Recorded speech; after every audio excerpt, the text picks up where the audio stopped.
मेरी माँ की नाजायज़ बेटी का बाप कौन था? जब मैंने जाना कि उसका बाप तो मेरे तो पैरों तले से ज़मीन निकल गई। जब मैं जवान हुई तो मुझे पता चला कि मेरी माँ ने एक बेटी को जन्म दिया है, लेकिन मेरे पिताजी का तो कई सालों पहले ही देहांत हो गया था।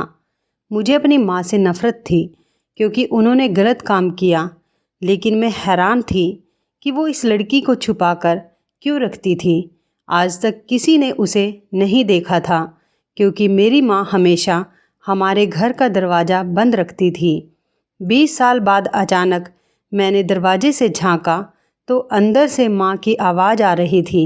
जब मैंने देखा तो मेरे सर पर आसमान गिर पड़ा क्योंकि वो लड़की तो मेरा नाम सुमति है। मैंने अपनी ज़िंदगी के बहुत से साल अपनी माँ से नफ़रत में गुजार दिए, लेकिन मेरी माँ ने मुझसे हमेशा मोहब्बत की है। मुझे मेरी माँ ने हमारे रिश्तेदारों के बारे में कुछ नहीं बताया था। जब भी मैं उनसे पूछती तो वो हमेशा मुझसे यही कहती कि इस दुनिया में हमारा कोई नहीं है।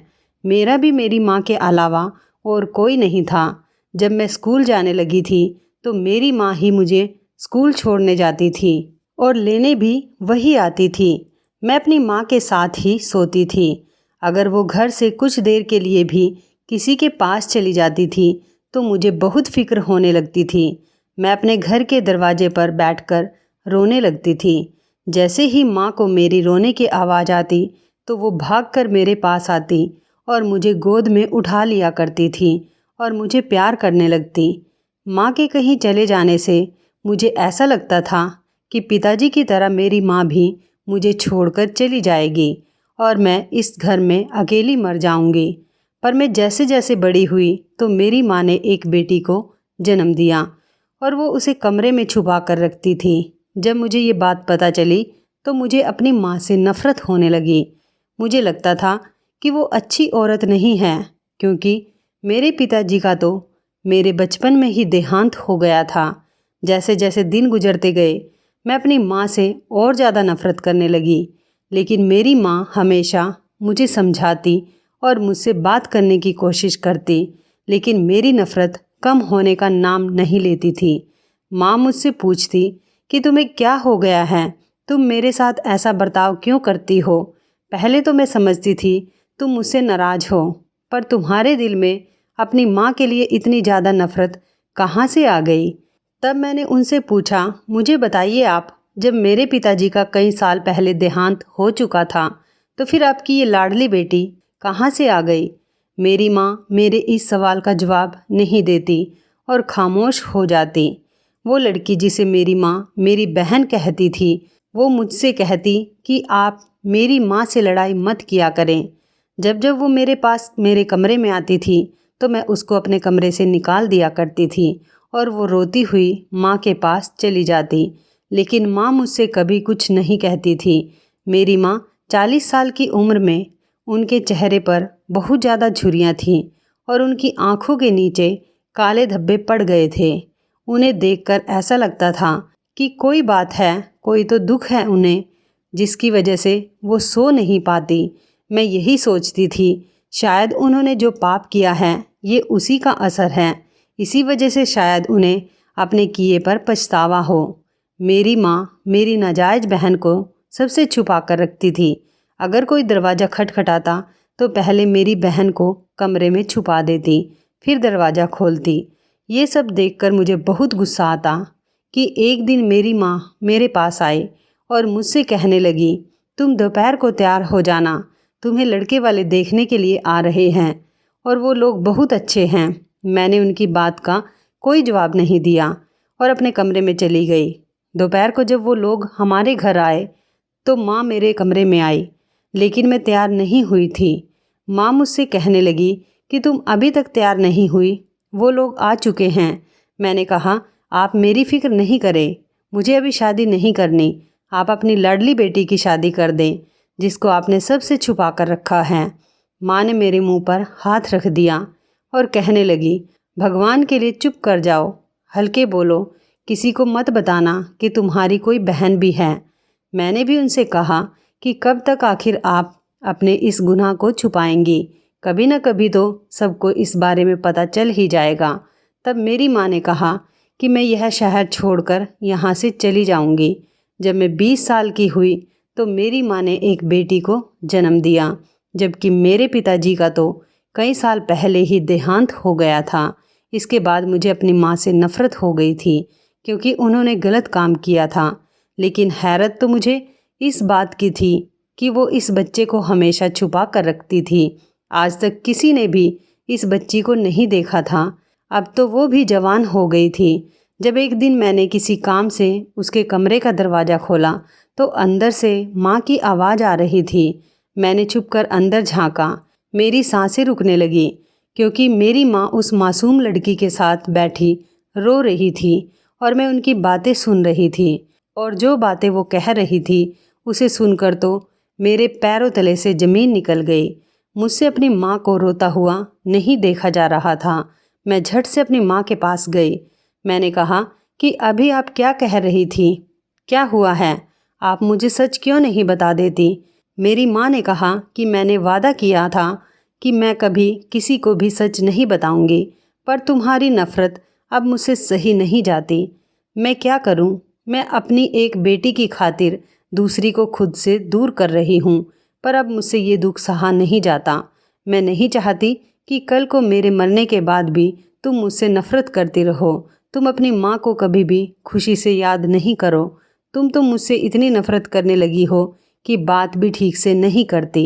तुम्हें लगता है कि तुम्हारी माँ ने कोई पाप किया है, पर ऐसा नहीं है। आज मैं तुम्हें सारी सच्चाई बता देना चाहती हूँ। मैं अपनी माँ के पास जाकर बैठ गई और उनकी बात सुनने लगी। मेरी माँ ने मुझे बताया कि हम 5 बहनें थीं और हमारा एक भाई था। मेरी सबसे बड़ी बहन जवानी में ही विधवा होकर घर वापस आकर बैठ गई थी। मेरी माँ ने इस बात का बहुत ज़्यादा सदमा लिया और बिस्तर पकड़ लिया। मेरे बाबा खेतों में काम करते थे। हम लोग एक छोटे से गांव में रहते थे।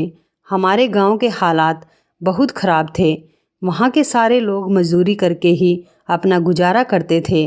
बस 2-3 ही लोग थे जो अमीर थे, लेकिन उनके पास इतना बड़ा दिल नहीं था कि वो किसी की मदद कर सके। वो सिर्फ अपने बारे में ही सोचते थे। हमारा भाई सब बहनों में सबसे छोटा था। बाबा ने उसे स्कूल भेजना शुरू कर दिया। हमारा सबसे छोटा भाई और छोटी बहन दोनों स्कूल जाने लगे।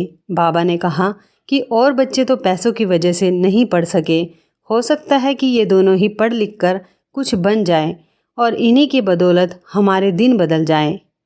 हम सब बहनें घर पर सिलाई करते थे। उससे भी थोड़े बहुत ही पैसे मिलते थे, जो घर के राशन पानी में ही खर्च हो जाते थे। और जिन घर की औरतों के हम कपड़े सीते थे वो हमें ज़्यादा पैसे नहीं देती थी, लेकिन हम मजबूर थे। उनसे अगर कुछ कहते तो ये पैसे भी हाथ से चले जाते। पता नहीं भगवान ने उन लोगों को इतना छोटा दिल क्यों दिया था। वो लोग किसी गरीब की मजबूरी नहीं समझते थे। उनके दिल में कभी ख्याल नहीं आता कि हम लोग कितने मजबूर हैं। मेरी माँ बहुत ज़्यादा बीमार रहने लगी थी। मेरी दीदी ने कहा कि बाबा किसी से कर्ज लेकर माँ को शहर के किसी अच्छे बड़े डॉक्टर से इलाज करवा लेते हैं। हमसे दिन रात अपनी माँ का तड़पना नहीं देखा जाता। बाबा ने कहा कि मैं भी क्या करूँ। मैं रोज़ बहुत ज़्यादा मेहनत करता हूँ, लेकिन जिन लोगों के पास मैं काम करता हूँ बहुत जालिम लोग हैं। मेरी छोटी सी गलती पर भी पैसे काट लेते हैं। अगर हम तुम्हारी माँ को शहर ले जाकर बड़े डॉक्टर को दिखा भी दें तो पहले तो वो रिपोर्ट करवाएंगे, उसी में ही हमारे हज़ारों रुपए खर्च हो जाएंगे। फिर आगे इलाज करने के लिए पैसा कहाँ से आएगा? अभी तो पुराना कर्जा ही नहीं चुकाया है, और कौन हम गरीबों को उधार देगा। मैं खुद बहुत ज़्यादा परेशान हूँ। जहाँ भी देखता हूँ हर रास्ता बंद नज़र आता है। मेरी माँ को बहुत ज़्यादा दर्द होता और वह रोने लगती। मेरी बहनों की भी शादी की उम्र हो रही थी। बाबा और माँ बहुत ज़्यादा परेशान थे। एक दिन माँ ने कहा कि इस घर को गिरवी रखकर पैसे ले लो, किसी तरह बेटियों का फ़र्ज़ तो अदा करें। शादी के बाद हम थोड़े थोड़े पैसे वापस कर देंगे।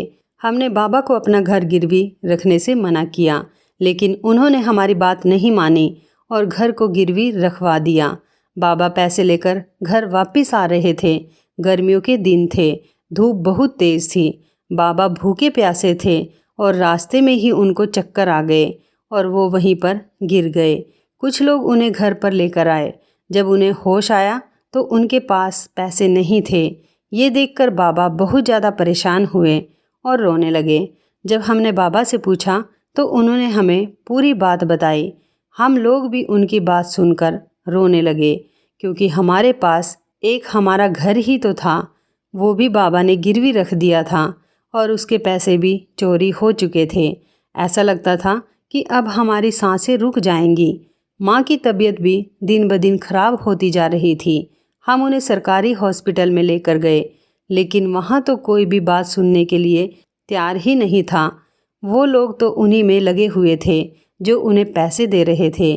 दूसरी तरफ मेरा छोटा भाई और बहन भूख से रो रहे थे। हमने सुबह से कुछ भी नहीं खाया था। बाबा भी रोते हुए बाहर निकल गए। कुछ देर बाद जब मैं उन्हें बाहर देखने गई तो वो लोगों के सामने हाथ फैलाकर भीख मांग रहे थे। मैं उन्हें देखकर वहीं पर बैठ गई और रोने लगी। मेरी छोटी बहन मुझसे कहने लगी, दीदी परेशान ना हो, मैंने अपने दोस्त से बात की है, उसका भाई बहुत अच्छा है और उसने मुझसे वादा किया है कि वह मुझे काम देंगे। वो बहुत ज़्यादा अमीर हैं, उनके पास बहुत से पैसे हैं। वो मुझ जैसी लड़कियों को काम दिलवाते हैं। उन्होंने मुझसे कहा है कि मैं बहुत खूबसूरत दिखती हूँ, अगर मैं चाहूँ तो मैं मॉडल बन सकती हूँ। फिर मैं टीवी पर आऊँगी और यहाँ से दूसरे शहर जाकर भी मॉडलिंग करूँगी। दीदी ने मेरी बात सुनी तो मुझसे कहने लगी, बस करो, अभी तुम इतनी छोटी हो और ये तुम कैसी बातें कर रही हो। हम लोगों को भूखे मरना मंजूर है, लेकिन तुम्हें कभी भी कोई गलत काम नहीं करने देंगे। मैंने सुना है कि जो लोग यह काम करते हैं उनका अंजाम बहुत बुरा होता है और कोई भी बिना किसी मतलब के किसी गरीब लड़की की मदद नहीं करता और ना ही उसको कोई काम देता है। बहुत कुछ उसे बर्दाश्त करना पड़ता है। ये सब कुछ आसान नहीं होता जितना तुम सोच रही हो। मेरी छोटी बहन कहने लगी कि दीदी अब मुझसे ये सब कुछ सहा नहीं जाता। मेरे साथ जो होना है वो हो जाए। मेरी ज़िंदगी चाहे किसी भी मोड़ पर चली जाए, लेकिन मैं तुम लोगों को इस हालत में नहीं देख सकती। वो सामने देख रही थी हमारे बाबा कितने मजबूर और लाचार हैं और लोगों के सामने हाथ फैलाकर भीख मांग रहे हैं, सिर्फ 2 रोटियों के लिए, ताकि हम लोग कुछ खा सकें, हमारी माँ का इलाज हो जाए। भीख मांगने से अच्छा है कि मैं अपने घर वालों की खातिर अपनी ज़िंदगी बर्बाद कर दूं। मैंने अपनी छोटी बहन को बहुत समझाया, पर वो मेरी बात नहीं मानी। वो कह रही थी कि मैं तुम सबको इस हाल से निकाल कर ही मरूंगी। अगर हम इसी हाल में हमेशा रहेंगे तो कभी भी किसी की शादी नहीं हो पाएगी। हम सब बहनें ऐसे ही तड़प तड़प कर मर जाएंगे और हमारा भाई बड़े होकर खुद शादी कर लेगा। वो नहीं देखेगा कि उसकी बहनों ने उसकी खातिर क्या कुछ नहीं किया। मर्द बहुत होशियार होते हैं। अगर बाबा ने भी अपनी हालत के बारे में सोचा होता तो वो कभी भी एक से ज़्यादा संतान पैदा नहीं करते। जब तक माँ की तबीयत ठीक रही वो बाबा के काम में हाथ बटाती रही। अब हम लोग काम करते हैं तो लोग हमें ऐसी नज़रों से देखते हैं जैसे वो हमें खा जाएंगे। इन लोगों को हमारी मजबूरी क्यों नज़र नहीं आती।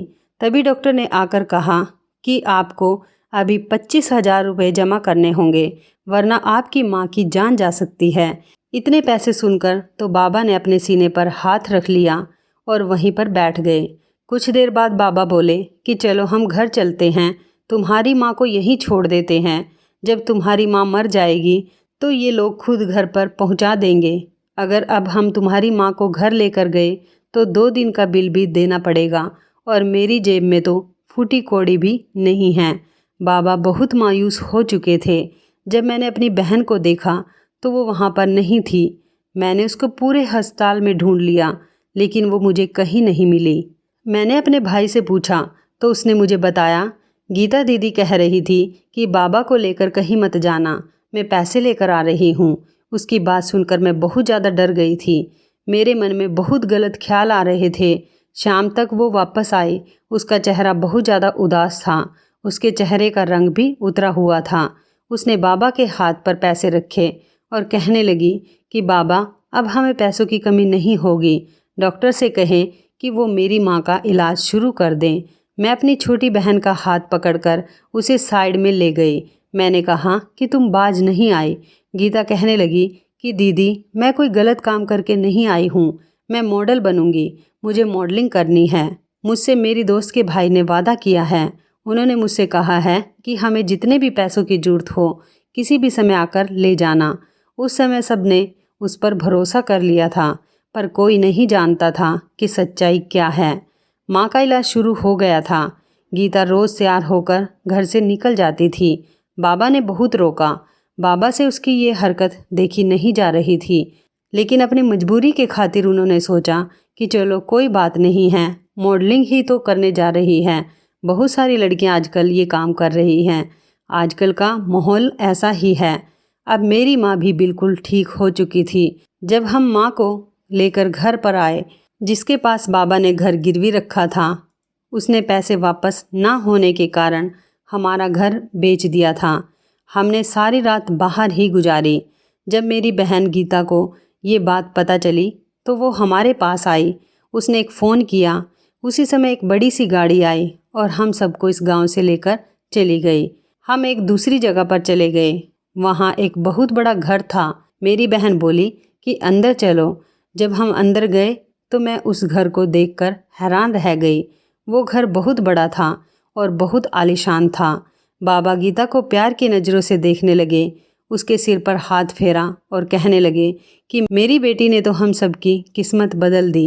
मैं सबको बताऊंगा कि मेरी बेटी मॉडलिंग करती है।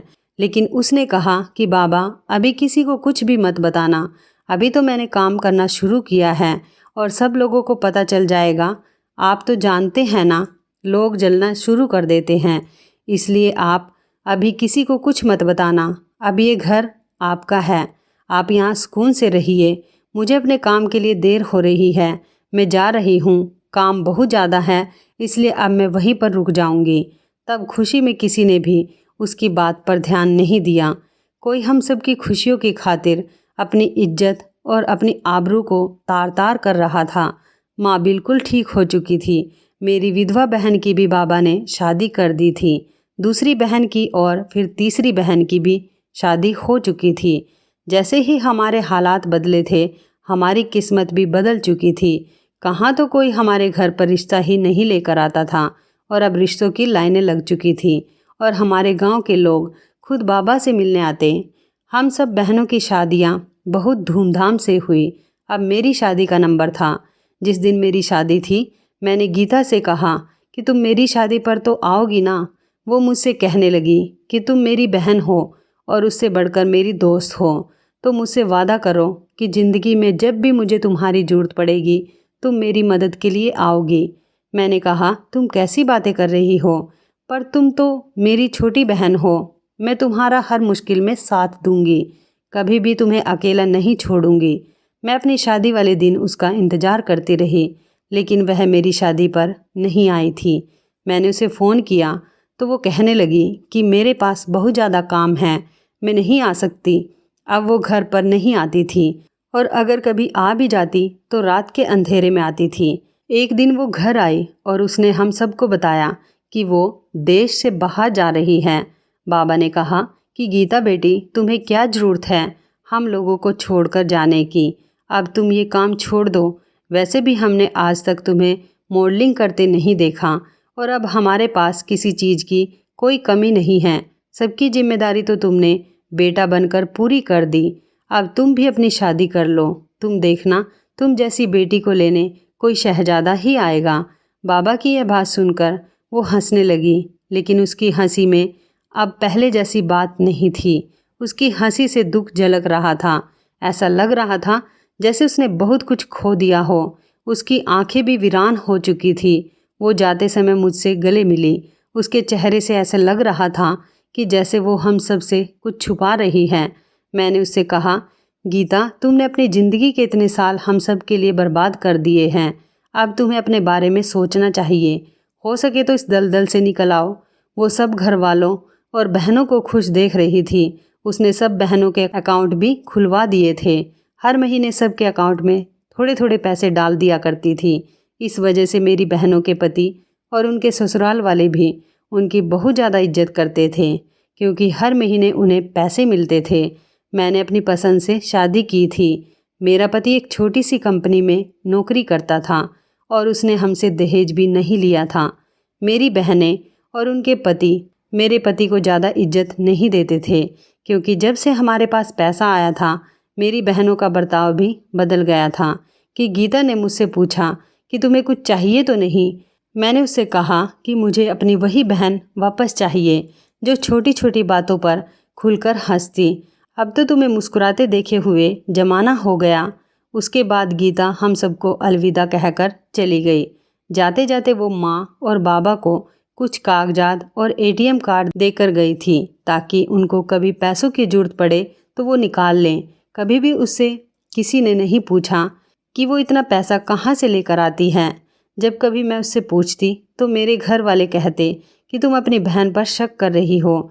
इसने तुम्हें इस गरीबी वाली ज़िंदगी से निकालकर दुनिया के सारे ऐशो आराम दिए, समाज में तुम्हें इज्जत दिलाई। जब मैं अपनी ससुराल गई तो मैं थोड़ी परेशान थी। मेरे पति ने मुझसे कहा कि तुम क्यों परेशान होती हो, हर इंसान अपने किए का खुद जिम्मेदार होता है। मैंने उनसे कहा कि आपकी कोई बहन नहीं है ना? अगर होती तो आप ऐसी बात नहीं करते। आप नहीं जानते अपने बहन भाई को एक ऐसी दलदल में फंसता देखकर बहुत तकलीफ़ होती है जहाँ से सिवाय मौत के उन्हें कोई नहीं निकाल सकता। बहुत साल हो गए थे और मैं गीता का इंतज़ार करने लगी लेकिन वह नहीं आई और मेरे घर में बेटी पैदा हुई। मैंने उसका नाम सुमति रखा था। कुछ साल बाद मेरी माँ का देहांत हो गया। वह अपनी बेटी गीता का इंतज़ार करती रही। किसी को कुछ नहीं पता था कि वो कहाँ काम करती है। एक दिन हमें खबर मिली कि गीता का एक्सीडेंट हो गया और वो मर गई है, पर मेरा दिल ये सब मानने को तैयार नहीं था। हमेशा यही लगता था कि वो जिंदा है।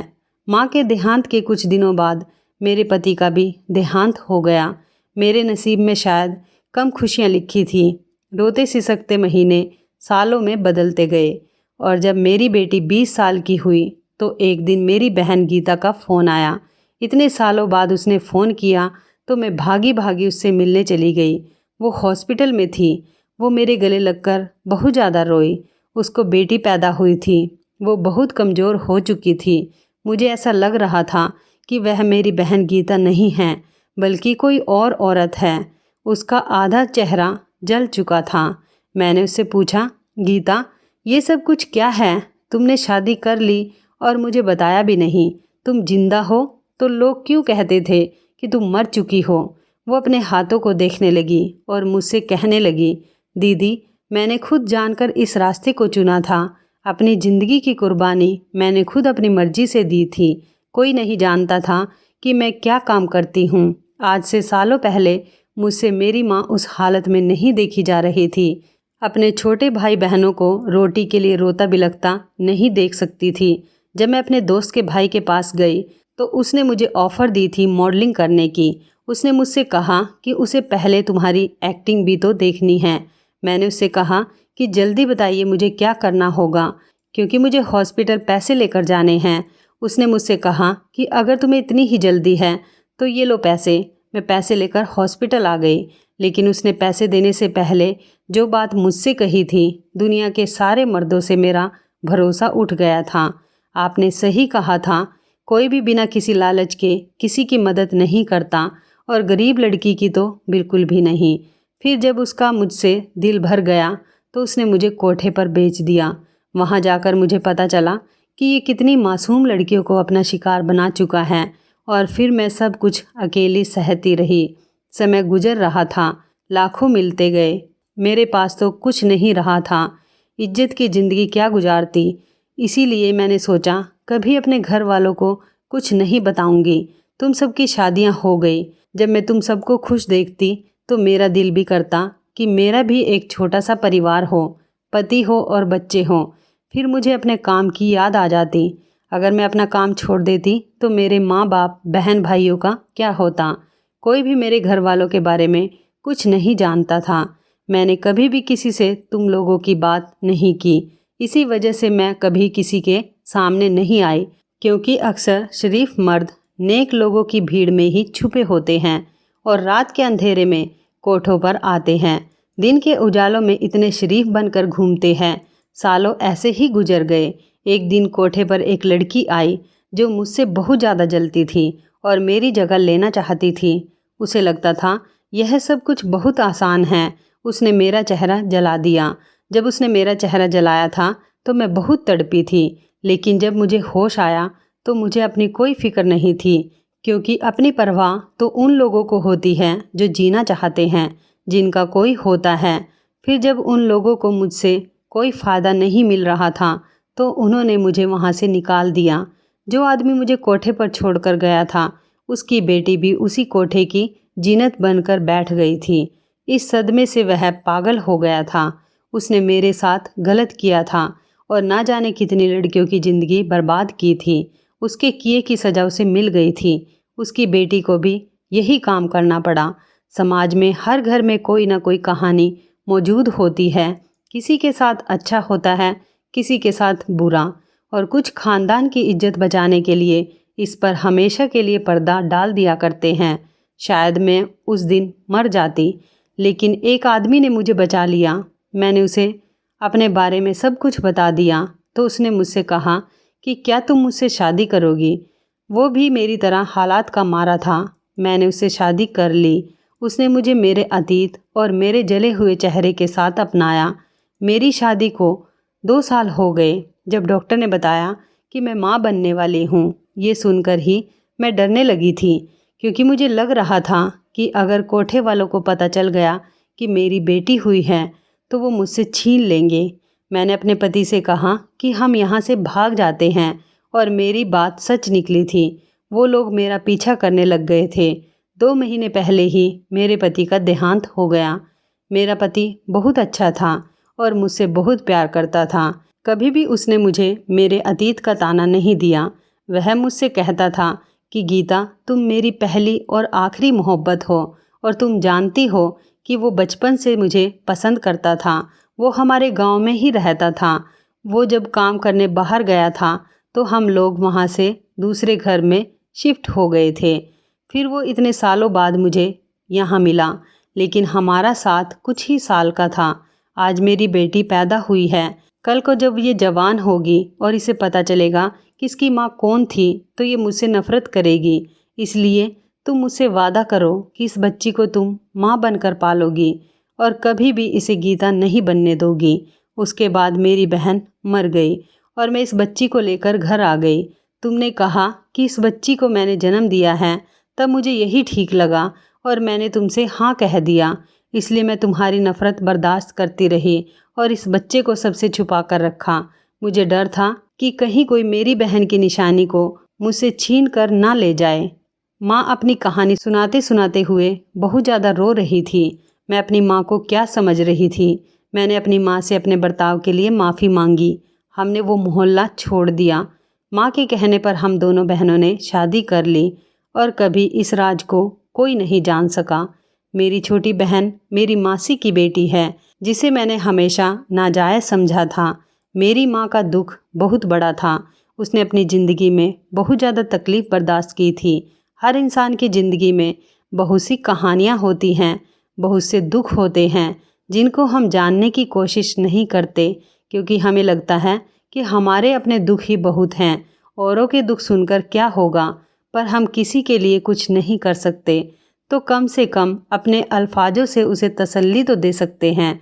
हो सकता है कि हमारे चंद अल्फाजों से किसी के आंसू थम जाए, किसी का भला हो जाए और कोई जीना शुरू कर दे। तो इस कहानी के बारे में आपकी क्या राय है, कमेंट करके ज़रूर बताइएगा। दोस्तों, आपको हमारी ये मज़ेदार कहानी कैसी लगी, आप हमें कमेंट बॉक्स में ज़रूर बताएं। यदि आपके पास भी ऐसी कोई प्यारी सी कहानी है या फिर ऐसी कोई कहानी जिससे कुछ शिक्षा मिले, तो आप हमारे साथ उसको ज़रूर शेयर करें। दोस्तों, यदि आपको हमारी ये वीडियो अच्छी लगे तो आप हमारी इस वीडियो को लाइक शेयर ज़रूर करें और ऐसी ही दिल को छू लेने वाली प्रेरणादायक कहानियाँ सुनने के लिए हमारे चैनल को भी सब्सक्राइब करें। यदि आप हमें फेसबुक पर देख रहे हैं तो आप हमारे फेसबुक पेज को लाइक और फॉलो ज़रूर करें। तो दोस्तों, फिर मिलते हैं ऐसी ही ज़बरदस्त कहानी या टिप्स के साथ नई वीडियो में। तब तक के लिए धन्यवाद। आप सभी अपना ख्याल रखना। आपका दिन शुभ व मंगलमय हो।